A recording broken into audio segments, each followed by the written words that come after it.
Hello दोस्तों, कैसे हैं आप सब। स्वागत है आप सभी का कॉमिक वर्ल्ड चैनल पर। तो चलिए दोस्तों, शुरू करते हैं राज कॉमिक्स में परमाणु सीरीज़ का अगला कॉमिक विशेषांक दी एंड।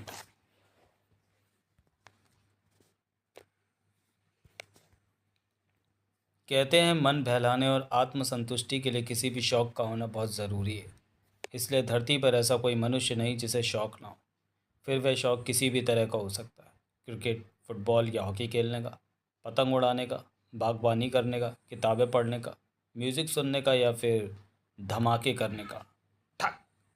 अपने शौक़ को पूरा करने के अपने ही साधन हो तो अच्छा, नहीं हो तो साधन जुटाने के लिए पैसे की ज़रूरत होती है। लेकिन साधन और पैसा ना हो तब भी शौक़ मर नहीं जाता, वह दूसरे तरीके से पूरा होता है। फटाक। लेकिन वह दूसरा तरीका गलत तरीका कहलाता है, और गलत तरीका अपनाने वाले के लिए समाज में सज़ा का प्रावधान है। लेकिन सज़ा से डर जाए तो वो शौक़ कैसा। फटाक। हाँ, सज़ा के डर से शौक़ पूरा करने की कोई सुरक्षित जगह ज़रूर देख ली जाती है, और किसी के लिए उसके घर से ज़्यादा सुरक्षित जगह और कौन सी हो सकती है। वाह, मैंने पापा के लाइटर में धमाका कर दिया है। पिटू। एक धमाका मैं भी करना जानता हूँ। चटाक। लेकिन ये सब छोटे मोटे धमाके थे। बढ़ती उम्र सारी दुनिया को देख देख कर कुछ बड़ा करने को उतावली हुई जा रही थी। भारत ने परमाणु विस्फोट किया। मुझे भी कोई बड़ा धमाका करना चाहिए। लेकिन सवाल फिर साधन पर आ खड़ा हुआ था। बाहर का साधन सज़ा दिला सकता था, इसलिए बड़ा धमाका करने के लिए घर में ही साधन तलाश करना सबसे अच्छा था। अब कुछ देर में बड़ा धमाका होगा तो बहुत मज़ा आएगा। बड़ा धमाका हुआ। बड़ा मज़ा भी बहुत आया। लेकिन किसे मालूम था कि उस मज़े के लिए भी सज़ा थी। उसने रसोई में रखे गैस सिलेंडर की गैस खोल दी। जैसे ही उसकी माँ ने गैस लाइटर जलाया, वैसे ही धमाका हो गया। इसके शौक़ ने इसे अनाथ बना दिया। इसके ख़तरनाक शौक़ ने इसकी किस्मत में जेल लिख दी। जेल इंसान की ज़िंदगी और उसके शौक़ सभी कुछ बदल देती। लेकिन उस इंसान के जो जो बदलना चाहे, टना, जो ना बदलना चाहे उसके लिए कुछ नहीं बदलता, न ज़िंदगी और न शौक़। आहा, कितने सालों बाद मेरे कानों को कोई अच्छा धमाका सुनने को मिला है। गुज़रते साल आदमी को रोज़ी रोटी के लिए रोज़गार तलाश करने के लिए मजबूर कर देते हैं, और ज़िंदगी का यही वह पड़ाव होता है जहाँ इंसान का शौक़ उसके रोज़गार का बड़ा साधन बन जाता है। पड़ा। नए नए धमाके करने का मेरा शौक़ मेरे रोज़गार का साधन बन गया है। मैं ट्रांजिस्टरों से, माचिसों से, लेटरों से, जीते जागते इंसानों से और न जाने कैसे कैसे दूसरे सैकड़ों साधनों से धमाके करने का एक्सपर्ट बनता चला गया। मेरी इसी खूबी ने मुझ पर दौलत की बारिश कर दी। आज सारी दुनिया मेरे धमाकों से काँपती है। जुर्म की उस दुनिया में मेरा सिक्का चलता है जहाँ मैं कहलाया जाता हूँ ब्लास्टर।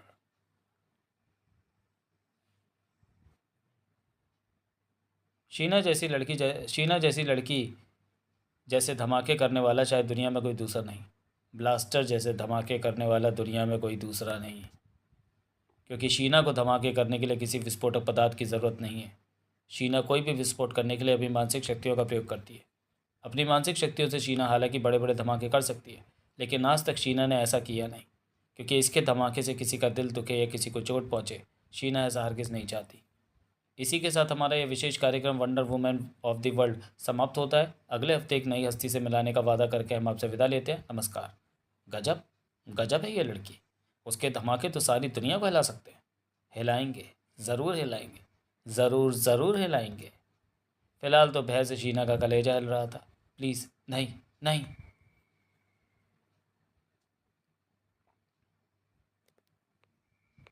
प्लीज़ और ऊपर मत ले जाओ परमाणु, मुझे डर लग रहा है, बहुत डर लग रहा है। तुम डरो, यही तो मैं चाहता हूँ शीना, क्योंकि ऐसे में तुम डर कर मेरे सीने से और भी ज़्यादा लिपट जाती हो। आओ। तो ये बात है।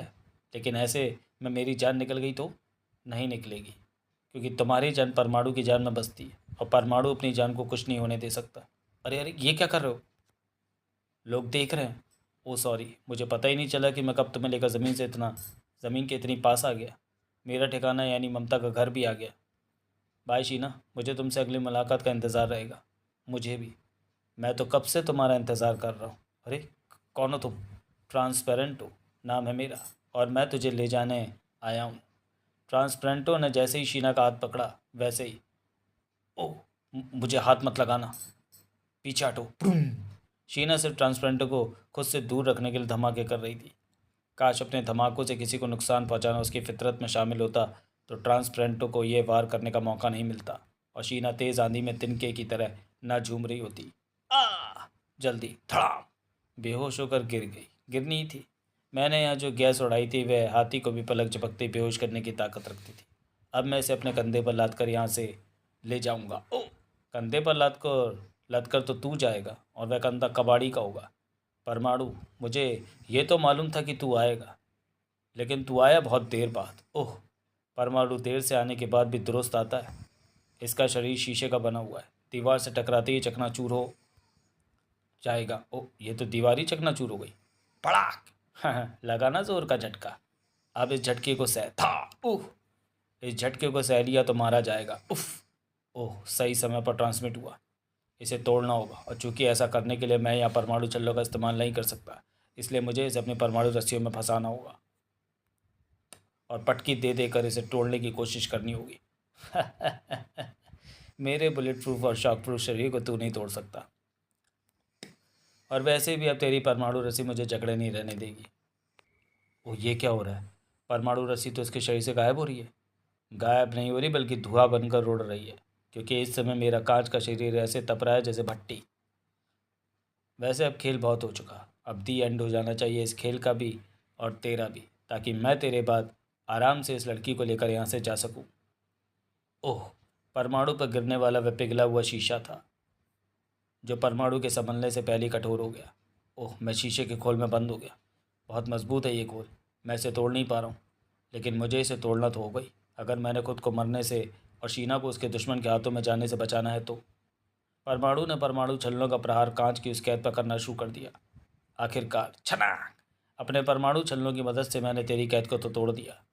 अब टूटने की बारी तेरी है। ओ, क्या हुआ? नहीं तोड़ पाया ना, और न तोड़ पाएगा, क्योंकि मेरे शरीर का अत्यधिक तापमान मेरे तेरे परमाणु छल्लों को भी धुआं बना रहा है। ओह, इतना सुनने के बाद भी तू अपने परमाणु छल्लों की बारिश को रोक नहीं पा रहा है। पता नहीं तुझे ऐसा करने में क्या मज़ा मिल रहा है, अभी पता चल जाएगा। अचानक परमाणु ने अपना परमाणु छल्लों का निशाना बदल दिया। अब परमाणु छल्लों का निशाना था पास से गुजरते पानी का पाइप। एक परमाणु छल्ले के टकराती पानी का पाइप टूट गया और इसी के साथ पाइप से पानी की मोटी धार निकलकर ठीक ट्रांसपेरेंटो के तपते शरीर पर आ गिरी। शू। ओह, अब क्या होने वाला था ये ट्रांसपेरेंटो समझा तो ज़रूर, लेकिन तब तक देर हो चुकी थी। छनाक। कांच कितना भी मजबूत हो, अगर वह गर्म रहेगा तो उस पर गिरने वाला ठंडा पानी उसके कणों के बिखरने के लिए मजबूर कर देगा। ऐसा ही हुआ। अब मुझे अंदर जाकर शीना को देखना चाहिए। अरे, अंदर शीना तो है ही नहीं, कहाँ गई वो? शीना वहाँ कहीं नहीं थी। मेरी और ट्रांसपेरेंटो की लड़ाई का लाभ उठाकर कोई बेहोश शीना को उठाकर ले गया। लेकिन कौन? मैं, ब्लास्टर, जो अब तक सारी दुनिया में छोटे बड़े धमाके करके पैसा कमाता है, लेकिन वह पैसा बहुत कम होगा उस पैसे के सामने जो मैं इस लड़की की बल पर कमाऊँगा। और ऐसा करने के लिए मुझे अब चाहिए सिर्फ एनर्जी बॉल। ये एनर्जी बॉल क्या है ब्लास्टर साहब? पता चल जाएगा प्रोफेसर, सब पता चल जाएगा। तुम आज रात एनर्जी बॉल को हासिल करने की तैयारी करो। आज की रात बहुत खास थी, ब्लास्टर के लिए भी और देश के वैज्ञानिकों के लिए भी। टाइटेनियम धातु से निर्मित इस एनर्जी बॉल को हम मिनी सूर्य कह सकते हैं। हमारे हज़ारों वैज्ञानिकों की रात दिन की मेहनत से बनाई गई एनर्जी बॉल चाहे इंसान की भलाई के लिए काम आ सकती है, वही विनाशकारी भी साबित हो सकती है। गलती से अगर ये एनर्जी बॉल फट जाए तो उसका रेडिएशन कई हज़ार किलोमीटर मार करके करोड़ों इंसानों को मुर्गे की तरह भून सकता है। एनर्जी बॉल के उसी विनाशकारी रूप को ध्यान में रखकर इसे दुनिया की सबसे अधिक सुरक्षित लैब में रखा गया है। ओ, ये कंपन कैसा? क्या भूकंप आया बाहर? बाहर भूकंप ही आया हुआ था, बूम, उस शख्स के रूप में जो दुनिया की सबसे बड़ी सुरक्षा व्यवस्था को धता बताने की फिराक में था। रुको। फड़ाम। बूम को कोई नहीं रोक पाएगा, ना तुम्हारी चेतावनियां और ना तुम्हारी गोलियां। तब तब तब। ओह नो, उसने हमारी गोलियों को बीच रास्ते में धमाकों से नष्ट कर दिया। लेकिन ये धमाके वो कर कैसे रहा है? उसके हाथों में कोई हथियार तो नजर नहीं आ रहा। हथियार उसके सिर पर मौजूद है, उन तारों के रूप में जिन्हें वो पहले हवा में लहराता है और फिर उन्हें सीधा करके छोड़ता है। ब्लास्ट करने वाली तरंगे। आओ, बहुत समझदार हो, तुम्हारा सही सलामत रहना ठीक नहीं। धमाकों ने गार्ड्स रूपी सुरक्षा की एक दीवार को गिरा दिया था, लेकिन सुरक्षा की ऐसी कई दीवारें थी वहाँ। अब ये धमाके नहीं कर पाएगा, क्योंकि अब इस सारे एरिया को एंटी ब्लास्ट रे से कवर कर दिया गया है। अब यहाँ कोई भी विस्फोटक पदार्थ या किरणें विस्फोट नहीं कर सकती। ओह, वो सही कह रहा है, हमारा कोई भी हथियार यहाँ काम नहीं कर रहा है, और इसी के साथ हम दीवार से निकलने वाली मोटी जंजीरों में भी कैद होकर रह गए। बूम को उनकी कैद मंजूर नहीं थी। Oh my God, anti blast race के फैले होने के बाद भी वो ब्लास्ट कर पा रहा है, कैसे? क्योंकि बूम ब्लास्ट करने के लिए यांत्रिक शक्तियों का नहीं बल्कि मानसिक शक्तियों का सहारा ले रहा है। इसलिए तुम्हारी एंटी ब्लास्ट रेस उसके ब्लास्टों को नहीं रोक पा रही हैं। अब हमें एनर्जी बॉल तक पहुंचने से कोई नहीं रोक सकता। हम पहुंच गए। वाह, ये रही एनर्जी बॉल। लेकिन तुम्हारे हाथ में ये एनर्जी बॉल नहीं लगेगी, बल्कि हथकड़ियाँ लगेंगी। परमाणु, हाँ ब्लास्टर, तू यहाँ तक पहुँचा इसके लिए बधाई। लेकिन एनर्जी बॉल तक पहुँचने की तेरी ये यात्रा यहीं खत्म होती है। अब यहाँ से शुरू होगी तेरी जेल यात्रा। ऐसा नहीं होगा परमाणु, यहाँ से सिर्फ एक ही यात्रा शुरू होगी, और वो होगी तेरी अंतिम यात्रा। अगर तू अपने इन गुर्गों के बल पर ऐसा कह रहा है तो भूल जा। ये सब तो लंबी बेहोशी के सफ़र पर जा रहे हैं। तू क्या सोच रही है रहा है? इतने सुरक्षित स्थान पर मैं क्या इन्हीं के बल पर पहुँचा हूँ? नहीं, मेरा असली मोहरा तो बूम है। बूम! ओ, सच में बड़ा ही ज़ोरदार है तेरा मोहरा। लेकिन इसे परमाणु के हाथों पिटने में ज़्यादा देर नहीं लगेगी। पड़ाम! बूम की ब्लास्ट काफ़ी खतरनाक है, लेकिन इस जगह पर ही विस्फोट कैसे कर पा रहा है? यहाँ तो कोई भी यांत्रिक प्रणाली विस्फोट नहीं कर सकती। मानसिक शक्तियों से तो कर सकता है। मानसिक शक्तियों से विस्फोट? ओह, मैं समझ गया। शीना को तूने ही किडनैप किया है, उसके बल पर अपने उस घिनौने मकसद को पूरा करने के लिए। बहुत समझदार है तू परमाणु, सारी बात बहुत जल्दी समझ गया। लेकिन तेरी प्रेमिका की मानसिक शक्तियों के बल पर मैं अपना जो मकसद पूरा करने जा रहा हूँ, उसे तू अभी नहीं समझा। हाँ, तू ये कह सकता है कि एनर्जी बॉल हासिल करना उस मकसद की पहली सीढ़ी है। मैं तुझे इस सीढ़ी पर नहीं चढ़ने दूंगा। उफ! शीना को अपने वश में करके ब्लास्टर ने उसे बूम बना रखा है। लेकिन अगर ये शीना है तो मुझ पर ब्लास्ट क्यों कर रही है? मुझे पहचान क्यों नहीं रही? मुझे इसे जल्दी बूम के रूप से मुक्ति दिलानी होगी, नहीं तो वह मेरे टुकड़े टुकड़े कर डालेगी। तू अपनी जान बचाने का जुगाड़ कर परमाणु। मैं एनर्जी बॉल को यहाँ से ले जाने का जुगाड़ करता हूँ। ब्लास्टर एनर्जी बॉल की तरफ बढ़ रहा है और मैं उसे रोक नहीं सकता, क्योंकि मुझे शीना ने चारों तरफ से अपने धमाकों से रोक रखा है। लेकिन मुझे उस तक पहुँचना तो है ही, और उसके लिए मुझे इन धमाकों के बीच से होना होगा ट्रांसमिट। मैं काड़ों में बदल कर धमाकों के बीच से निकल चुका हूँ। अब मुझे फटाफट रिफॉर्म होना चाहिए। ओ नहीं, शीना के धमाके तो मुझे रिफॉर्म ही नहीं होने दे रहे हैं। और इस हालत में मैं ना तो ब्लास्टर को एनर्जी बॉल उठाने से रोक सकता हूँ और ना उसे लेकर यहाँ से जाने से। लेकिन मुझे कुछ तो करना ही होगा। ये धमाके मेरे शरीर के कणों की सारी शक्ति को ख़त्म कर देंगे। ऐसा हो गया तो फिर मुझे दुनिया की कोई भी ताकत नहीं जोड़ पाएगी। एक मिनट, एक रास्ता है। परमाणु के कण बूम के शरीर के इर्द गिर्द लिपटने लगे थे, और इस बार जैसे ही धमाका हुआ वैसे ही मेरे शरीर के कण इसके शरीर से लिपटे होने की वजह से इस धमाके का असर इस पर भी हुआ है। धमाके से वह लड़खड़ा गई है। अब मेरे पास मौका है कि मैं जल्दी से रिफॉर्म हो जाऊँ। माफ़ करना शीना, इस समय तुम पर वार करना मेरी मजबूरी है। ओ नहीं, टन! ये शीना नहीं है, ये तो एक डमी है, चलती फिरती रोबोटिक डमी। अब समझा। शीना को अपने लिए अत्यंत महत्वपूर्ण मानने के बाद भी ब्लास्टर इसे यहाँ छोड़कर अकेले ही क्यों भाग गया? लेकिन अगर ये रोबोटिक डमी है तो फिर ये डमी शीना की तरह मानसिक विस्फोट कैसे कर सकती है? ये क्या चक्कर है, समझ में नहीं आया। आया आया समझ में। जब भी ये डमी धमाका करती है तब इसके बाल थोड़ा सा हवा में लहराते हैं। यानी इस डमी के सिर पर मौजूद बाल महीन तारे हैं जो रिसीवर का काम कर रही हैं। वे किसी यांत्रिक प्रणाली से जुड़ी शीना की मानसिक शक्तियों की तरंगों को ग्रहण कर रही हैं और फिर उनसे विस्फोट कर रही हैं। अब इन विस्फोटों को आसानी से रोका जा सकता है, इन बाल रूपी रिसीवर तारों और शीना के मानसिक तरंगों के बीच अवरोध उत्पन्न करके। परमाणु रस्सी के ढेर से डमी के शरीर को ढकता चला गया परमाणु। नतीजा तुरंत ही सामने आया। मेरी परमाणु रस्सियों ने शीना की मानसिक तरंगों को इस डमी के रिसीवर तक पहुंचने से रोककर इसके धमाकों पर विराम लगा दिया। अब यह रोबोटिक डमी बेकार हो गई है। शायद नहीं, इसके रिसीवरों का संबंध शीना के मस्तिष्क से है, इसलिए यह अभी मेरे बहुत काम आएगी। और ये एनर्जी बॉल मेरे बहुत काम आएगी, दुनिया में तहलका मचाने के लिए, मेरा मकसद पूरा करने के लिए। इस एनर्जी बॉल की कॉपी करो, इतनी कॉपी कि जल्दी ही सारी दुनिया के हर शहर पर मंडराती नजर आई ये बॉल। परमाणु को आने वाले खतरे का एहसास हो रहा था। ब्लास्टर जैसे शैतानी दिमाग के मालिक के हाथों एनर्जी बॉल लगने का मतलब है एक बहुत बड़े तूफान का आगाज़, और उस तूफान को लाने में निसंदेही उसके कब्ज़े में मौजूद शीना महत्वपूर्ण भूमिका निभाने वाली है। हमें जल्दी से जल्दी शीना तक पहुंचना होगा, उसे ब्लास्टर के शिकंजे से छुड़ाना होगा। मैं उस तक पहुंचने की पूरी कोशिश कर रहा हूं परमाणु। मुझे उम्मीद है कि मैं समय रहते सफल हो जाऊंगा। ओ नहीं, शायद हमारे पास समय है ही नहीं परमाणु, क्योंकि जिस तूफान की तुम बात कर रहे थे वो आ चुका है। Oh no. लैब में मौजूद हर कंप्यूटर के स्क्रीन पर वह तबाही का मंजर नज़र आ रहा था। वह खौफनाक मंजर छटा तो हर स्क्रीन पर नज़र आने लगा ब्लास्टर। देखने वालों को जुर्म की दुनिया के बेताज बादशाह ब्लास्टर का नमस्कार। आज के बाद सारी दुनिया ब्लास्टर को ही नहीं बल्कि उसके जूतों को भी नमस्कार किया करेगी। ब्लास्टर के लिए सारी दुनिया अपने अपने खजानों का मुंह खोल कर रखेगी। जहाँ ऐसा नहीं होगा वहाँ एक छोटी सी चमकती हुई एनर्जी बॉल हवा में लहराती नजर आएगी। कुछ देर बाद उस बॉल से ऐसी तरंगें आकर टकराएंगी जिन्हें दुनिया की कोई भी ताकत, कोई भी विज्ञान प्रणाली एनर्जी बॉल से टकराने से नहीं रोक सकती। और जैसे ही वे तरंगें एनर्जी बॉल से टकराएंगी वैसे ही होगा ज़बरदस्त धमाका। पड़ा! एक ऐसा धमाका जो कई कई किलोमीटर दूर के इंसानों दूसरे प्राणियों को भुनगे की तरह भून देगा। पेड़ पौधों को राख करके हमेशा के लिए उसका नामो निशान मिटा देगा। और जो मेरी बात नहीं मानेगा उसके साथ ऐसा ही होगा। उफ, शीना की मानसिक शक्तियों का वह शैतान ऐसा खतरनाक इस्तेमाल करेगा, ये तो मैंने सपने में भी नहीं सोचा था। काश मैं शीना तक पहुंचकर उसे ब्लास्टर के चंगुल से निकाल पाता। ओह, परमाणु। इसी बीच ब्लास्टर के ठिकाने पर। वाह, दाद देनी होगी ब्लास्टर साहब आपके दिमाग की। उस लड़की की मानसिक शक्तियों का ऐसा इस्तेमाल शायद ही किसी ने सोचा हो।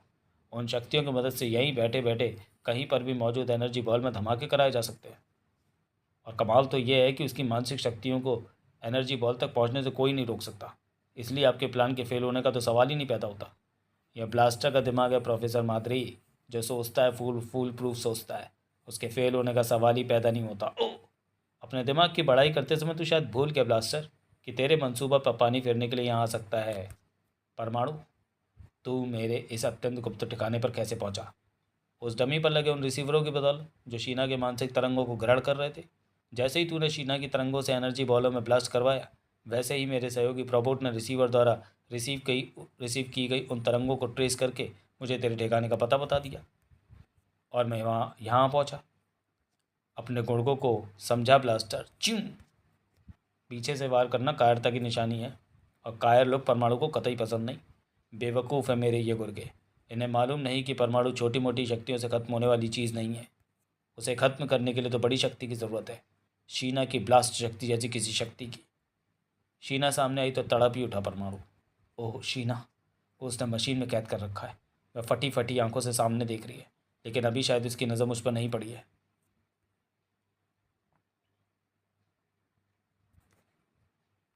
परमाणु हलक फाड़कर चीखा, शीना मेरी तरफ देखो शीना, ये मैं हूँ तुम्हारा परमाणु। उफ।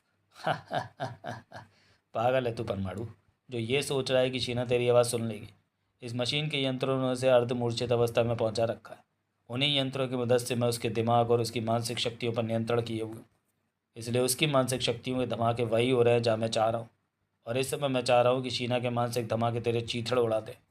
और ऐसा होने में ज़्यादा देर नहीं लगेगी। सचमुच ऐसा जल्दी ही हो जाएगा। बचाव तभी हो सकता है जब शीना की मानसिक शक्तियों से ब्लास्टर का होल्ड हट जाए। और ऐसा करने का एक तरीका शायद मेरी समझ में आ रहा है। वह मशीन। ओ अपने परमाणु छल्लों से शीना को नियंत्रित करने वाली मशीन को तोड़ना चाहता था।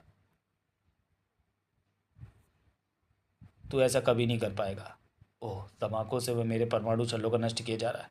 यानी परमाणु छल्लों से उस मशीन को नष्ट करने की सोचना मूर्खता है। कुछ और सोचना होगा, लेकिन क्या? जब तक शीना के धमाकों पर उसका कब्जा है तब तक मुझे तो नहीं लगता कि मैं उस मशीन को किसी भी तरह से नुकसान पहुंचा पाऊंगा। एक मिनट, शायद मैं एक तरीके से ऐसा कर सकता हूँ। और उसके लिए मुझे छोटा होकर उस मशीन तक पहुँचना होगा और उम्मीद करनी होगी कि ब्लास्टर मेरी चाल को ना समझ पाए। ब्लास्टर पर तो परमाणु को ख़त्म कर देने का भूत सवार था। ऐसे में वह कहाँ समझ पाता कि परमाणु क्या चाहता था। From from. जल्दी उसे पता चला कि एक धमाके ने क्या गजब कर डाला। ओह नो, मैंने धमाका करके अपनी मशीन को नष्ट कर डाला। अब क्या होगा? खूब सोच लियो इस बारे में, लेकिन यहाँ नहीं, जेल में। वहाँ सब कुछ सोचने के लिए तेरे पास बहुत समय होगा। आह, बाजी अभी भी मेरे हाथ में है परमाणु, क्योंकि शीना अभी तक पूरी तरह होश में नहीं आई है। मशीनों के यंत्रों का असर अभी पूरी तरह उसके दिमाग से हटा नहीं है। ऐसे में मैं अभी भी इससे कुछ धमाके तो करवा ही सकता हूँ। और मेरा विश्वास है कि तुझे ख़त्म करने के लिए ये कुछ ही धमाके बहुत साबित होंगे। और हाँ, अगर तूने इसे छुड़ाने की कोशिश की तो मैं इस इलेक्ट्रिक आरी से इसकी गर्दन रेत दूंगा। ओह, शीना के लिए परमाणु को रुकना ही पड़ा। इसी के साथ शीना के धमाके एक बार फिर शुरू हो गए। धमाके करो लड़की, सामने की तरफ, बाईं तरफ, अब दाईं तरफ, ज़मीन से 5 फुट ऊपर हवा में। उफ, मुझ पर धमाके करवाने के साथ साथ वह शीना के मस्तिष्क पर फिर से काबू करने का प्रयास भी कर रहा है। भड़ाम भड़ाम भड़ाम। और इसके प्रयास को रोकने में ज़्यादा देर भी नहीं लगेगी, क्योंकि शीना को बचाने में उस तक नहीं पहुंच सकता, और शीना खुद को बचाने की हालत में नहीं है ही नहीं। ऐसे में ना मैं बचूंगा, ना ये शहर और ना ये दुनिया। मुझे कुछ करना चाहिए, ज़रूर करना चाहिए। उफ। हमारा शिकार धमाके में फंस गया लड़की। अब सामने ही धमाके करती रहो, तब तक करती रहो जब तक हमारे शिकार के चीथड़े नहीं उड़ जाते। आह।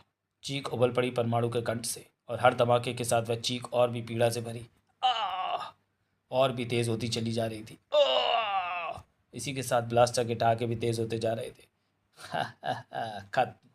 अब तेरी जिंदगी खत्म परमाणु। आखिरी धमाका कर लड़की। आह।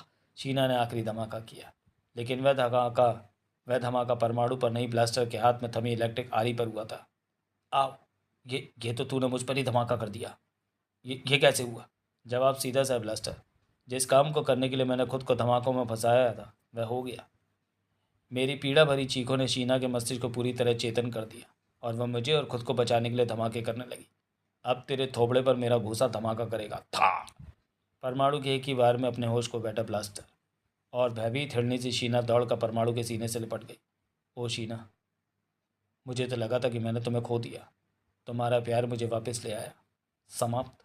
तो चलिए दोस्तों, वीडियो को यहीं समाप्त करते हैं और मिलते हैं परमाणु सीरीज़ के अगले कॉमिक विशेषांक कर्ज में। तब तक के लिए धन्यवाद।